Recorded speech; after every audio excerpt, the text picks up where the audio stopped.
If positive charge and negative charge are equal in number, then the body is said to be neutral. Means no charge for the body. The positive charge and negative charges are equal in number, therefore this body is neutral.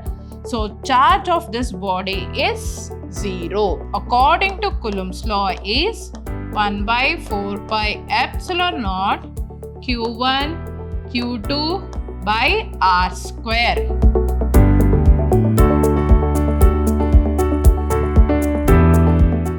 Hello everyone, I am Maitri, Faculty of Physics, Vidhyashram, Temple of Excellence.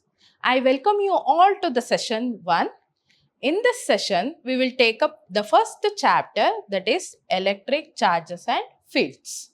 So in this session, I am going to discuss your first chapter in syllabus, that is electric charges and fields. So this chapter comes under the branch electrostatics. Electrostatics. What is electrostatics? Electro means charge. Statics means rest. The electrostatics is a branch which deals with the charges which are at rest.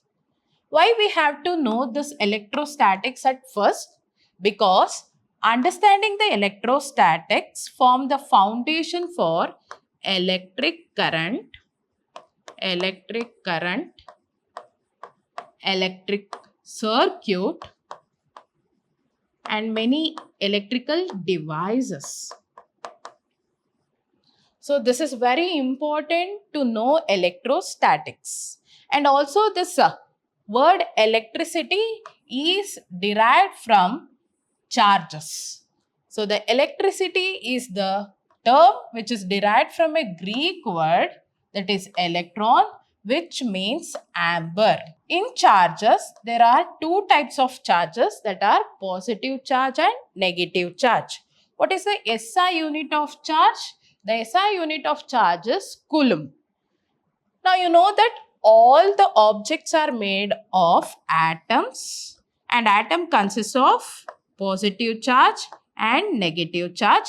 If positive charge and negative charge are equal in number, then the body is said to be neutral. Means no charge for the body. Charge symbol is Q. If there is no charge on the body, then Q is equal to 0. If a body has excess of positive charge or excess of negative charge, then the body is said to be electrified or it is charged.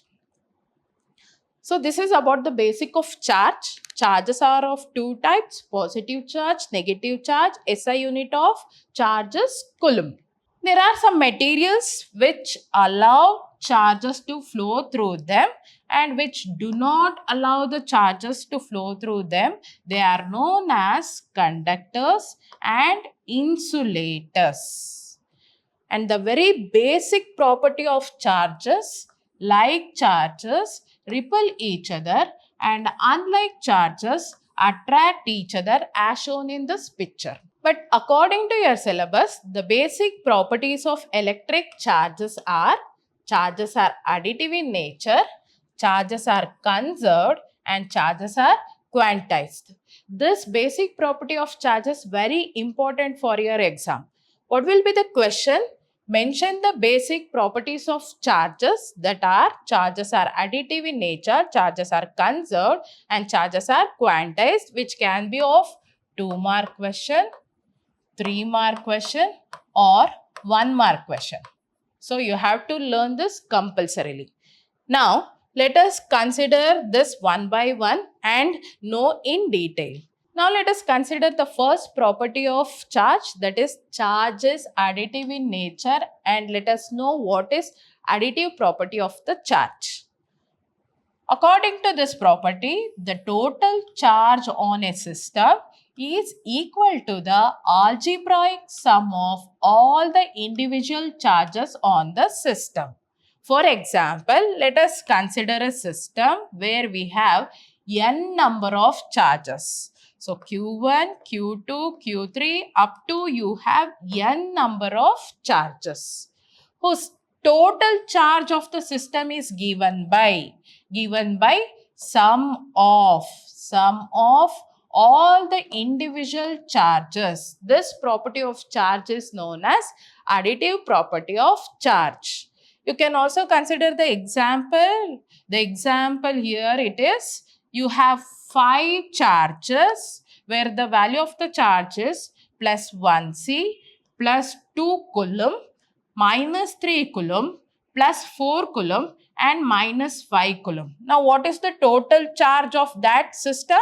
To find the total charge of the system, you have to add all the individual charges plus 1 coulomb, plus 2 coulomb, minus 3 coulomb, minus 4 coulomb and minus 5 coulomb.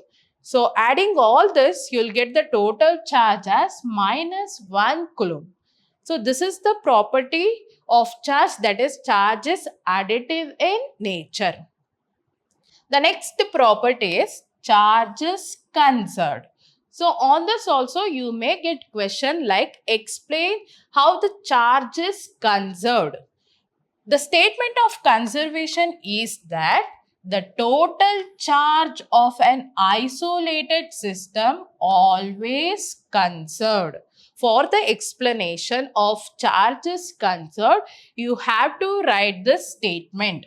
That is, total charge of an isolated system always conserved. What is that conservation? Let us know by this picture.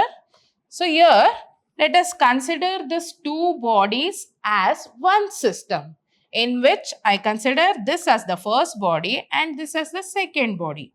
The charge of the first body is plus 4E, where E is the basic unit of charge. And in the second body, look at the positive charge and negative charges are equal in number. Therefore, this body is neutral. So, charge of this body is 0. No charge for the second body. Now, these two bodies, let us rub against each other. When they are rubbed against each other, in this process, some of the electrons transfer from one body to another body. Now, what is the charge of the first body? Charge of the first body is plus 2E and the charge of the second body is plus 2E. Now, what is the difference in this before and after? So, in this system, the total charge before rubbing is plus 4E plus 0 of the second body, which is equal to plus 4E. Total charge of the system is plus 4E. After rubbing, the first body acquires the charge plus 2E and the second body acquires the charge plus 2E. Now, the total charge of the system is 4E. So, before rubbing and after rubbing, the charges of the system is same, that is 4E and plus 4E. But there is only the transfer of electrons from one body to another body. Here, the electrons are not created nor destroyed. Only electrons are transferred from one body to another body. Therefore, the charge is conserved. Yes, this is conservation of charge. The last property of charge is quantized. What is quantization rule? According to quantization rule, the charges are integral multiple of basic unit of charge, which is denoted by E. And this quantization rule is represented by the equation, that is Q is equal to plus or minus NE, where Q is charge on a body, N is integer and E is basic unit of charge. And the value of basic unit of charge is 1.6 into 10 power minus 19 coulomb. Now, actually, what is quantization? For example, let us consider an example. You have two bodies. one body is rubbed against the another body. In this process, electrons get transferred from one body to another body as a whole, not as half electron or quarter electron. That is quantization rule. Now here is an example, that is 1 nanocoulomb of charge. In that charge, what is the number of electrons? To calculate that, you can use the quantization property. By this property or the equation, we can calculate the number of electrons, where n represents the number of electrons, which is equal to Q by E. What is the value of Q? The Q value is 1 into 10 power minus 9. And what is the value of E? E value is 1.6 into 10 power minus 19. On dividing this, you get the answer as 6.25 into 10 power 9 electrons. So, using quantization rule, you can calculate the number of electrons present in a body of charge. So, this is all about the basic properties of charge. The next very important question from this chapter is Coulomb's law. Coulomb's law. What the Coulomb's law states? According to the Coulomb's law, the magnitude of electrostatic force of attraction or repulsion between two stationary point charges is directly proportional to the product of the magnitude of charges and inversely proportional to the square of distance between them. Very important law. You may get question like this. State and explain Coulomb's law, which is for 2 mark. 2 mark question. Compulsorily you have to practice this. This is the statement of Coulomb's law, where between these two charges, what is the force magnitude that is given by Coulomb's law? According to Coulomb's law, the magnitude of electrostatic force of attraction or repulsion between two stationary point charges is directly proportional to product of magnitude of charges and inversely proportional to the square of distance between them. Now let us explain the statement. Now let us explain the Coulomb's law. Coulomb's law explanation. Using the diagram you have to explain. Therefore, consider two charges that are Q1, Q2 separated by distance R, and you have to explain the symbol whatever you have presented in the diagram, that is Q1, Q2 are point charges. R is the distance between the charges. Now between these two charges, the force is F, and according to the Coulomb's law, this force is given by force is directly proportional to product of magnitude of two charges, and force is also inversely proportional to square of distance between them. Now combining this two equation, you will get F is directly proportional to Q1 Q2 by R square, where proportional is replaced by a proportionality constant, which is K, and K is equal to 1 by 4 pi epsilon naught. By substituting this, you get F is equal to 1 by 4 pi epsilon naught Q1 Q2 by R square. If you want to find force between any two charges, then you have to use this equation. F is equal to 1 by 4 pi epsilon naught Q1 Q2 by R square. Now, you know that force is a vector quantity. Then, you have to represent this force in vector form. Now, let us represent Coulomb's law in vector form. This is also a very important topic. You may get question on this, like write Coulomb's law in vector form for 2 mark. How to represent Coulomb's law in vector form? Let us know now by considering two charges, charge Q1 and charge Q2. The force on Q1 is represented as F12 and the force on Q2 is represented as F21. And you have to explain what is F12 and F21. F12 is the force on Q1 due to Q2. Same way you have to explain F21.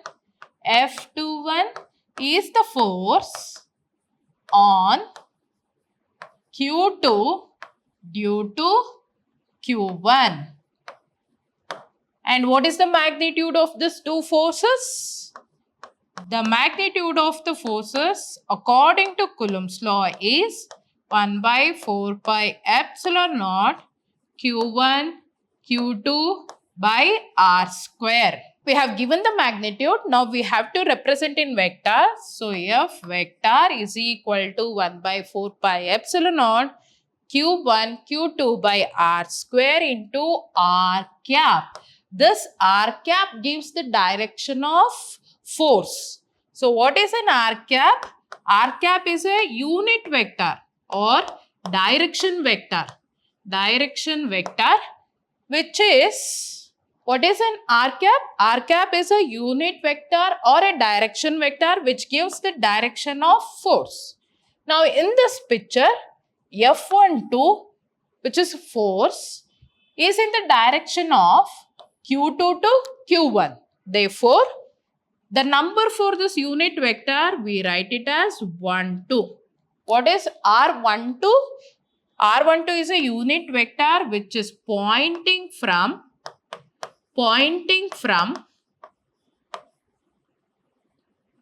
Q2 to Q1. Same way, you have to represent F21 by R cap, where F21 is in the direction of Q1 to Q2. Therefore, for the R cap, the number is 2, 1. What is R cap 2, 1?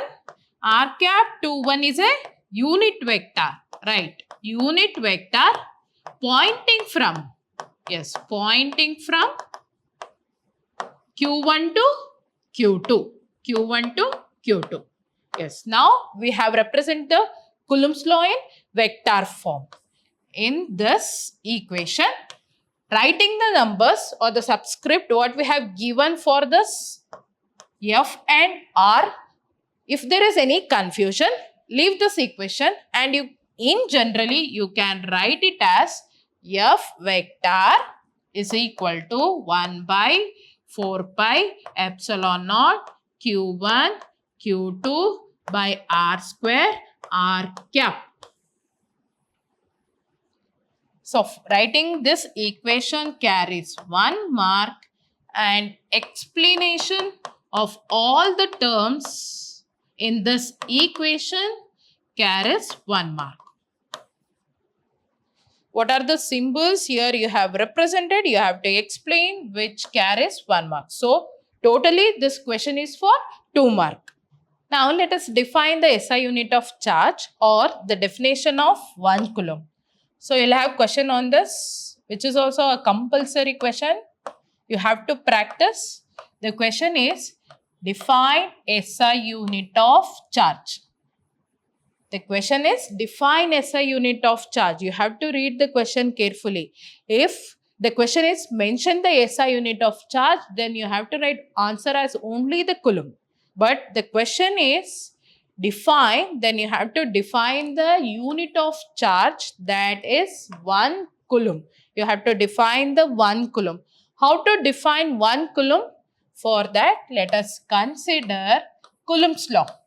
According to Coulomb's law, you know that force is given by 1 by 4 pi epsilon naught Q1 Q2 by R square.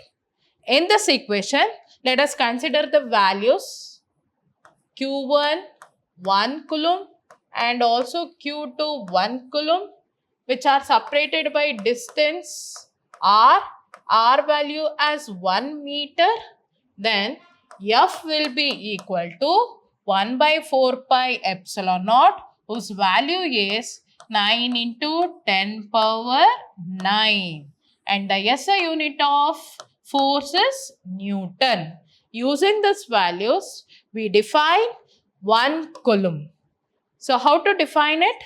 1 coulomb is the charge that when placed at a distance of 1 meter from another charge of same magnitude,